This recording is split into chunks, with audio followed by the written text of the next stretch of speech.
Nisy etry kabary kosa indray dia fitokanana sampana, famoahana andiana, fanafina lamba ary fametrahana petatratra. Ireo no lanonana efatra sosona no tanterahany fikambanan'ny mpikabary eto Madagasikara na ny Fimpimata ny Fianarantsoa ny 22 Mey lasa teo.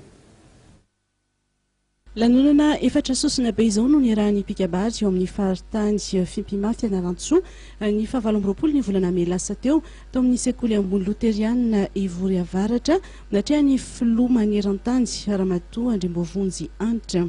Araka ny voalaza ao amin'ny vona mampiray noho ny fisandrahako ny faritany Fimpimata Fianarantsoa manana adidy mavesatra ny filoha-paritany amin'ny fanapariahana izany Fimpima izany indrindra amin'ireo faritra izay mbola tsy misy ny Fimpima. Teo aloha ny famoahana ary ny fanolorana mari-pahaizana ny andian'ny Iraka izay ahitana mpianatra ho pastora loteriana misy 13. Nanarak'izany ny fanafina lamba ny andian'ny Santatra izay nivoaka tamin'ny taona 2014 ahitana mpianatra ho pastora loteriana ihany koa miisa 20. Ny lanonana fahatelo dia ny fametrahana ny petatratra na ny pinsa ho an'ny famantarana ny maha-Fimpima ho an'ireo mpikambana rehetra ao amin'ny faritan'ny Fianarantsoa. Ny lanonana faefatra kosa dia ny fitokanana ny sampana salta kabary Ivory Avaratra.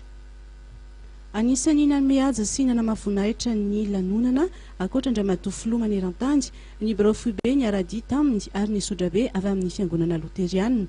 Amin'ny maha-pandala sy mpanandratra ny mamalagasy ny Fimpima dia ao anatin'ny hetsika izy ireo ny atao hoe saoby ny mpikabary ny sabotsy izao amin'ny akanjo sofinenako ho fanombohana rahateo ny iray vola ny teny malagasy.